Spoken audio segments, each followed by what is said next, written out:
Scorpion, bonjour à tous, bienvenue à vous sur cette chaîne. Je suis très heureuse de vous retrouver et j'espère vraiment que tout le monde va très bien. Alors avant toute chose, je vous présente tous mes vœux pour cette nouvelle année. J'espère que vos fêtes de fin d'année se passeront bien, se passeront en famille, que vous aurez la chance, l'opportunité de pouvoir retrouver les gens que vous aimez et puis passer de bons moments avec eux. Je vous souhaite également pour cette année 2022 d'autres perspectives plus agréables, moins pénibles, laborieuses et en crise que ce que nous avons traversé jusqu'à présent. Donc vraiment tous mes vœux pour cette fin d'année, pour cette nouvelle année qui va démarrer. Donc on est ensemble aujourd'hui pour évoquer les énergies qui peuvent éventuellement vous accompagner durant ce mois de janvier 2022. On va voir un petit peu ce qu'il en est. Vous avez en arcane majeur le magicien pour vous accompagner, qu'on retrouve ici au cœur de votre lecture. Donc autant dire que son importance pour vous sur ce mois de janvier est très nette et très puissante. Vous avez la lune, la force, le jugement. Vous avez deux rois, le roi de denier et le roi de coupe. Et ensuite des coupes, des bâtons. Il n'y a pas d'épée, des deniers, coupe, bâton, il n'y a pas d'épée, donc on n'est pas dans le mental, on est plus dans l'action, dans l'émotion, dans le tangible, mais on n'est pas dans le mental pour vous.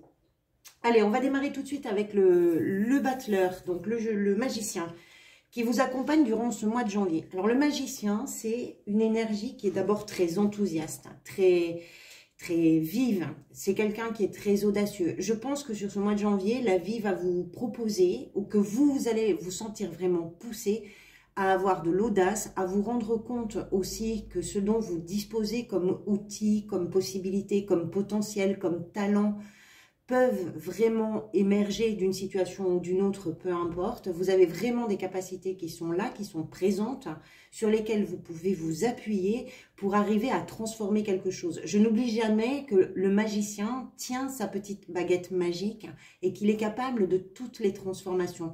Il est possible que janvier vous offre la possibilité, l'opportunité de vous rendre compte de ça, de vous rendre compte de vos potentiels, de vous lancer aussi peut-être dans quelque chose qui est très nouveau, puisqu'avec le magicien, on est sur l'arcane numéro 1, donc c'est le commencement de quelque chose, c'est vraiment le principe du commencement. Donc il est possible qu'il y ait quelque chose de nouveau pour vous, une nouvelle perspective, peut-être quelque chose où vous n'êtes pas forcément maître en la matière, où vous vous sentez peut-être à certains endroits, d'une certaine façon, un petit peu illégitime, parce que vous avez l'impression que vous n'êtes pas forcément bien initié à ce que vous allez peut-être tenter. Mais vous avez tout ce potentiel d'audace, de capacité qui est en vous. Et le mois de janvier va mettre ça vraiment à l'honneur pour vous, puisqu'on le retrouve au centre, au cœur de votre lecture, qui est vraiment le cœur névralgique de toutes les autres cartes. Alors, votre état d'esprit, vous avez la lune et la 2 de coupe. La lune, ça peut représenter plein de choses. Ça peut être un cycle, c'est-à-dire qu'on est sur un cycle lunaire, ce qui veut dire que ce que vous êtes en train de vivre, ce que vous traversez, ça peut nécessiter au moins un mois peut-être de, comment je pourrais dire, d'évolution pour pouvoir atteindre quelque chose qui est significatif pour vous. C'est possible. Ce que nous raconte la Lune aussi d'une façon plus large, c'est que c'est une période un petit peu confuse. C'est un moment où on est un petit peu dans le brouillard. On avance, on ne sait pas trop où on va, on n'a pas une vision très claire, on n'a pas une vision sur le long terme, on a une vision qui est un petit peu embrouillée. On peut d'ailleurs se disperser un petit peu dans tous les sens. Souvent, ce que ça m'évoque, à moi, l'impression que ça me donne, c'est que ça invite, si vous voulez, cette énergie-là, elle invite à se poser un petit peu, à se calmer, parce que quand on ne sait pas où on va, quand on n'a aucune idée de ce vers quoi on a envie d'aller ou de comment on a envie d'y aller, on a tendance à s'agiter un petit peu dans tous les sens, et de cette agitation, il en sort une sorte de vision pas très claire. Donc, il peut y avoir de la confusion par rapport à quoi? Par rapport à la 2 de coupe qui nous indique ici que ça peut être dans une relation pour vous. Relation amoureuse, relation amicale, sentimentale, en tout cas une relation avec quelqu'un comment je pourrais dire, qui vibre vraiment au même diapason que vous. La 2 de coupe, c'est vraiment la rencontre de deux personnes qui sont dans une harmonie, qui sont dans une fusion presque parfaite. C'est-à-dire que quand l'un pense quelque chose, l'autre le comprend, ne serait-ce que par le regard. Donc, il y a vraiment une grande compréhension, il y a une grande complicité. Il y a quelque chose qui fonctionne même au-delà du perceptible. Il y a vraiment cette idée d'une union parfaite.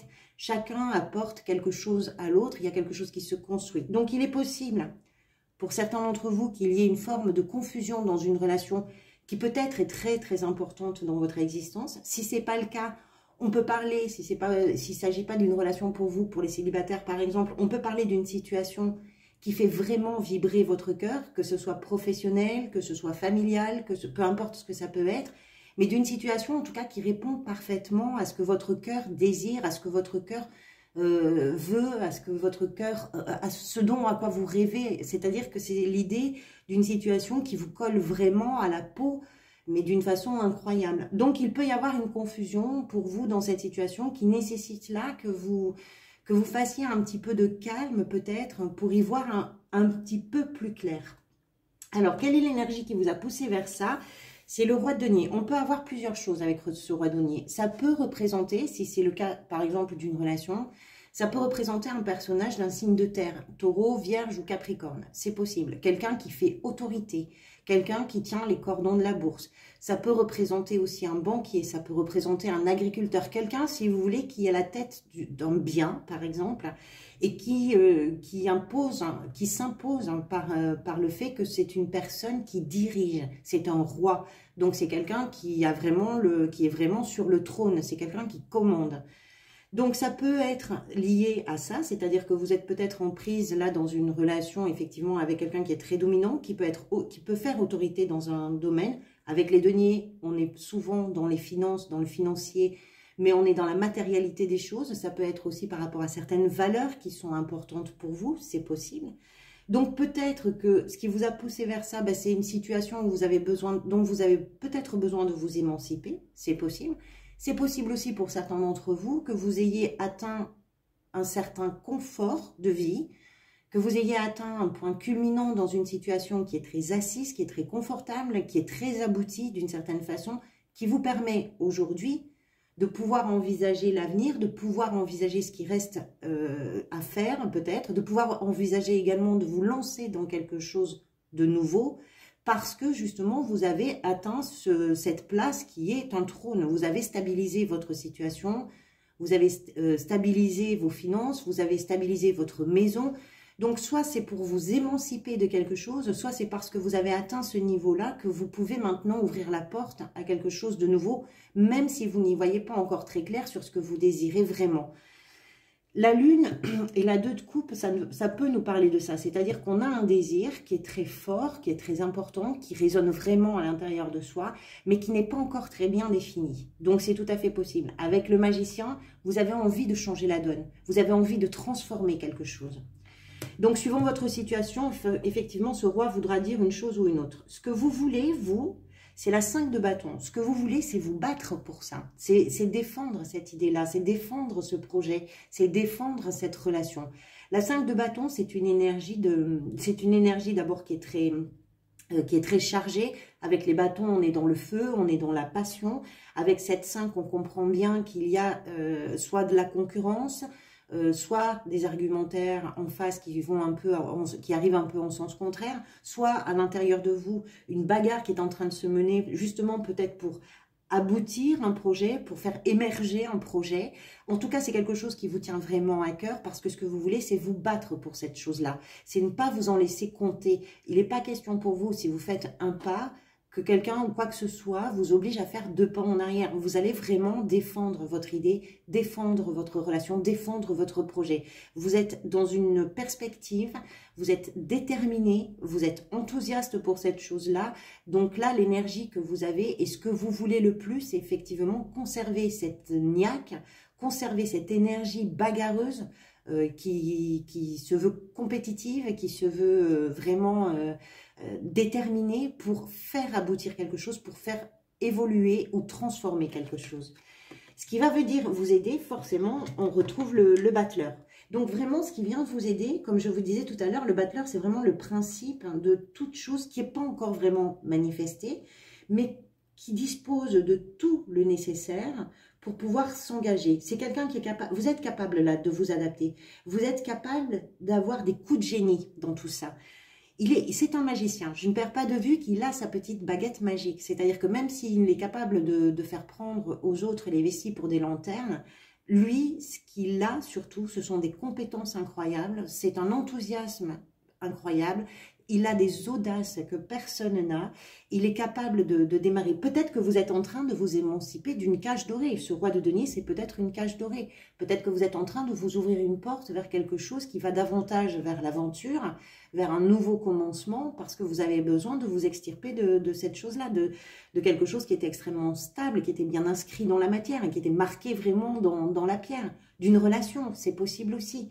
Et avec ce battleur, vous avez à portée de main tous les outils, absolument tous les outils nécessaires pour cette émancipation, pour cette ouverture d'esprit, pour cette ouverture de porte, pour tout ça. Vous êtes capable vraiment de faire les choses. Ça, 2 fois le magicien, ça indique bien que tout ce qu'il faut, vous l'avez acquis, même si vous vous sentez peut-être mal initié, peut-être pas très légitime, etc. Vous avez vraiment tout ce qu'il faut pour réaliser ce que vous voulez. Votre défi, c'est la force. Alors forcément, si vous lancez quelque chose, si vous n'y voyez pas très clair dans la situation, dans la relation, la force, ça nous dit quoi? Ça nous dit qu'il faut faire preuve de sang-froid. Il peut y avoir des moments où vous allez être un petit peu ébranlé, où vous allez peut-être avoir des émotions qui vont vous submerger, c'est possible. La force, c'est avoir de la retenue. C'est vous rendre compte que dans des situations qui peuvent vous éprouver, possiblement parce que vous n'avez pas de vision sur du long terme. La vision est très courte pour l'instant, il n'y a pas vraiment de perspective très définie et très claire pour vous. Ça peut générer pour vous des sentiments de peur, des sentiments d'inquiétude. Donc ça va être de maîtriser, pas maîtriser, mais peut-être de gérer plutôt, de gérer ces émotions-là qui peuvent vous submerger par moments. C'est pas forcément irréalisable, ça reste un défi parce qu'effectivement, peut-être que les situations vont vous tester d'une certaine façon, donc ça reste un défi, mais c'est pas un défi irréalisable du tout. Je pars toujours du principe que les cartes qu'on trouve dans les défis, c'est parce qu'on est capable de les relever qu'elles se trouvent là, sinon on les aurait pas dans les tirages. Dans votre vie professionnelle, vous avez le valet de denier. Le valet de denier, c'est un commencement, de la même façon que le magicien. Donc, il est possible, là, dans votre vie professionnelle, que vous soyez en train de démarrer quelque chose. Donc, ça peut être une nouvelle aventure professionnelle. Peut-être que vous êtes en train de créer votre activité, c'est possible. Ça peut être, dans votre activité actuelle, de créer quelque chose de nouveau, une nouvelle façon de voir les choses, une nouvelle façon de travailler avec une nouvelle équipe, c'est possible. Ça peut être, si vous cherchez un emploi, l'idée que vous allez recevoir une bonne nouvelle, justement une opportunité à laquelle vous rêvez, pour laquelle vous vous êtes peut-être battu, pour laquelle vous vous êtes démené et que vous avez eu une idée très audacieuse pour pouvoir l'obtenir, c'est possible aussi. Un valet, ça reste quelque chose de jeune, c'est encore vert, c'est pas encore bien abouti. Il y a encore du travail à faire, bien évidemment, mais les choses sont déjà en route d'une certaine façon. Et ce valet, ce qu'il veut, c'est devenir un roi, forcément. Donc, il y a, avec cette carte, l'idée d'une perspective, là par contre, sur du long terme, pour stabiliser une situation, pour devenir ce roi de denier. Peut-être aussi que si c'est par exemple une situation qui vous a permis aujourd'hui de vous trouver vers une porte que vous aviez envie d'ouvrir, il est possible qu'en ouvrant cette porte, vous soyez à l'initiative d'une toute nouvelle aventure, mais que vous avez envie de faire évoluer et là aussi de pérenniser pour atteindre de nouveau ce rôle dominant, on va dire, du roi de denier, c'est possible. Et effectivement, ça peut rester un messager, donc ça peut être aussi une très bonne nouvelle pour vous sur un plan professionnel, quelle que soit l'origine de cette bonne nouvelle. Émotionnellement, dans votre vie sentimentale, on a le roi de coupe. Donc là, on peut parler d'une relation amoureuse, oui, bien sûr. On peut parler de vos relations familiales, sociales. C'est quelque chose que vous pouvez adapter vraiment en fonction de votre situation. Le roi de coupe, c'est un roi qui assume pleinement toutes ses émotions. Il a traversé les tempêtes, il a traversé les étapes, il a déjà traversé la nostalgie, le regret du passé. Il a déjà fait tout ça. Tout ça, il connaît. Aujourd'hui, ce roi, s'il aime, il assume sa façon d'aimer, il assume qui il aime, il assume ses émotions, il assume tout ça. Il est très bienveillant. Ça peut représenter pour vous un partenaire d'un signe d'eau. Donc les signes d'eau, ce sont les cancers, les scorpions et les poissons. Ça peut tout à fait être un signe d'eau. Donc si c'est le cas, si c'est un partenaire pour vous, c'est un partenaire qui a beaucoup de bienveillance, qui déborde un petit peu d'amour, qui vous aime profondément. Vous pouvez vous-même représenter cette énergie-là de quelqu'un qui est très aimant, qui est très bienveillant, qui est très abouti dans son amour, Dans la mesure où peut-être que votre moi, là, concerne une relation dont vous essayez, peut-être, vous êtes en train de débrouiller quelque chose dans votre relation, vous essayez d'y voir un petit peu plus clair, ça nous indique qu'avec ce roi, justement, vous maîtrisez pleinement vos émotions, vous maîtrisez pleinement les choses. Enfin, maîtriser les émotions, ça me paraît toujours difficile, ce terme, mais je pense que vous gérez. Vous avez une maturité émotionnelle qui vous permet vraiment, là, de faire face à la situation, quelle qu'elle soit, avec la personne de votre cœur. C'est vraiment, vous êtes capable de réaliser des choses incroyables sur ce mois, y compris dans votre relation. Si vous êtes célibataire, c'est simplement que vous êtes très posé dans votre célibat, que vous êtes tout à fait capable d'assumer pleinement ce célibat, pardonnez-moi, que vous vous sentez bien dans cette chose-là. Vous n'êtes pas forcément à la recherche, mais ça peut être aussi une rencontre qui vient vers vous. C'est tout à fait possible. Comment vous vous sentez avec ce magicien durant ce mois? Ben, vous renaissez. C'est le jugement, c'est-à-dire que vous êtes en train de revenir vers la vie. Il y a quelque chose qui nous donne l'idée là que c'est un souffle nouveau qui vous réveille en fait, qui vous stimule, qui fait que votre enthousiasme ne connaît pas de limite. Rien ne peut vous arrêter, mais absolument rien. Hein. On l'a vu tout à l'heure avec la 5 de bâton, mais avec le magicien, on comprend bien aussi que vous êtes vraiment capable de tout et même de choses totalement incroyables, surprenantes, que ce soit même pour vous, hein, mais pour votre entourage aussi. Et j'ai l'impression que c'est quelque chose qui est nécessaire pour vous parce que vous êtes en train de vous donner comme une seconde chance par rapport à quelque chose. Ça peut être relationnel, ça peut être professionnel, quel que soit le domaine concerné. Ce que vous vivez durant ce mois de janvier relève de la renaissance, relève de la seconde chance, vraiment.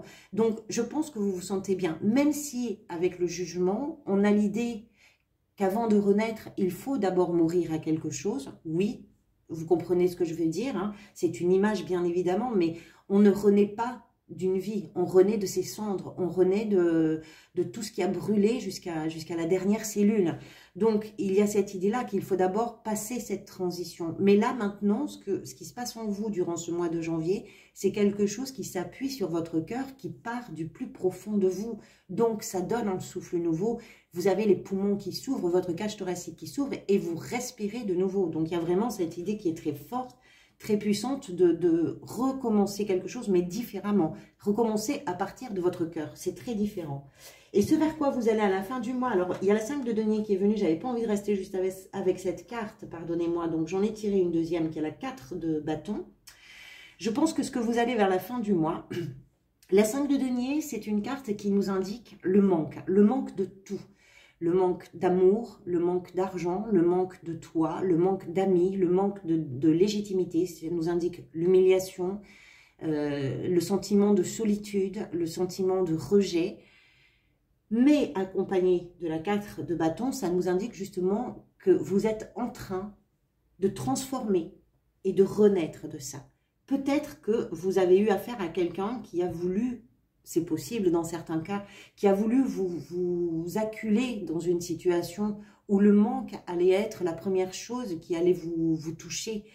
Vous êtes en train de transformer tout ça, vous êtes en train de revenir vers la 4 de bâton, qui est une carte qui nous indique que vous fêtez quelque chose en famille, que vous fêtez un appartement, une maison, que vous fêtez des retrouvailles, que vous fêtez la présence chaleureuse d'un environnement.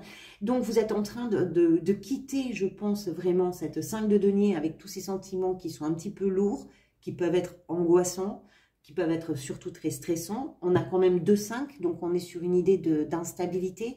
On est sur une idée également de dépendance quelque part. Mais vous êtes en train de vous donner un souffle nouveau et justement vous allez vers, on va dire, une célébration de quelque chose qui est tout à fait différent, qui est vraiment à l'opposé de ça, qui se partage, qui est dans le bonheur, qui est dans la joie, qui se célèbre. Voilà, donc un mois, je pense, assez important pour la plupart d'entre vous. Je suis un peu perturbée par ce roi de denier parce que je sais que pour chacun d'entre vous, il va résonner différemment. Mais bon, prenez effectivement en fonction de votre situation.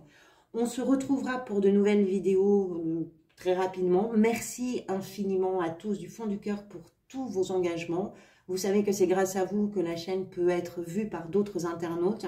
Vos interactions sont très importantes pour moi, pour l'évolution de la chaîne. Donc, merci pour vos likes, merci pour vos commentaires Et merci également surtout beaucoup pour vos abonnements. Je vous souhaite encore une fois de passer de très belles fêtes. Prenez surtout grand soin de vous. Profitez de ces moments. Je vous dis à très bientôt.